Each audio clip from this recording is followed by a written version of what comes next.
Elevate your event welcome signs with a gorgeous spiraling balloon garland. The main body of this garland is made from 11-inch balloons that progressively get larger. My first two balloons are inflated to about 5 inches in diameter. To ensure that these balloons are nice and round, completely insert the balloon inflator nozzle into the round section of the balloon, let a little bit of air out until they're about 5 inches, then we're going to tie them into a pair.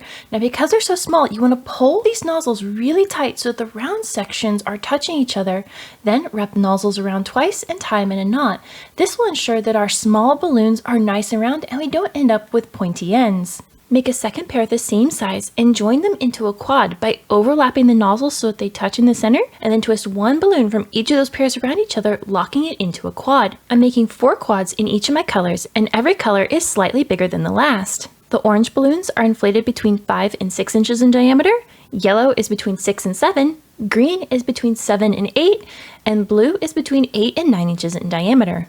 Now I want the very top of my garland to come to a tiny point, so I'm going to inflate 4 5-inch balloons with 4 pumps of air from a hand pump or to about 4.5 inches in diameter. I'm going to inflate 2 of those, holding the first one under my finger while I inflate the second, tie these into a pair, and then make a second pair to the exact same size and twist these into a quad. I'm using an empty 260 modeling balloon to join all of my quads together into a garland.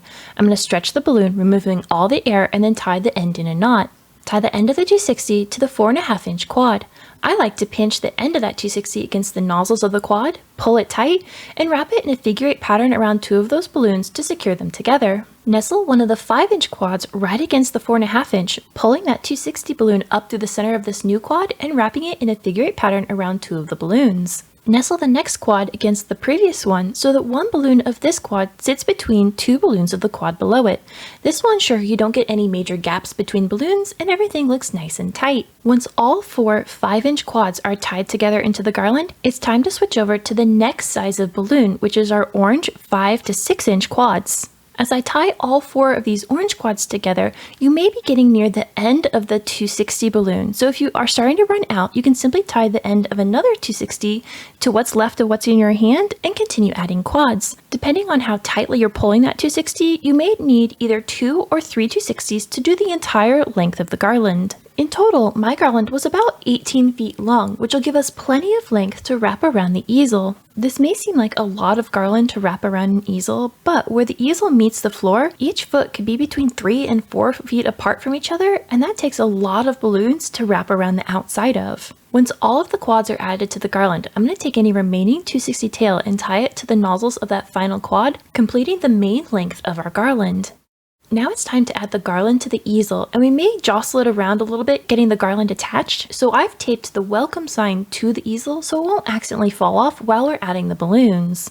I'm going to set the large end of the garland down in front of the easel so it covers both feet, then wrap the length of the garland around the back side of the easel and bringing the narrow end of the garland so that it finishes above the top of the easel. I also want to make sure the balloons don't end up covering any of my welcome sign. Once I'm happy with the placement, I'm going to take an empty 260 balloon, thread one end through the top of the easel, and then tie both ends together in a double knot, making a loop. Then I'm going to take that loop and stretch it over the nearest balloon of the garland, making sure that 260 sits against the nozzle of that balloon so it's hidden from sight. Then pull that same balloon down over the top of the easel so it's sitting against the nozzles of the balloon garland. To help the garland make a tighter turn, you can take any smaller balloons of a quad and rotate it towards the inside of the garland, and that'll push bigger balloons towards the outside, helping it curl even more tightly around the easel. As the garland spirals down, anywhere a balloon touches one of the legs of the easel, we want to secure it with a 260 balloon loop, just like we did at the top. Once the garland's been tied with the 260, I like to pull the balloons that are near those legs around it so that the leg sits in the center of the garland instead of the edge. This allows the garland to spiral more tightly around the easel and creates a smaller footprint for this entire design. To secure the large end of the garland, you can either take the end of the 260 balloon that we used to create the garland and tie it directly to the foot of the easel, or you can make another loop to hold it in place. With the shape of the garland complete, we can now accent the garland with some tiny balloon clusters.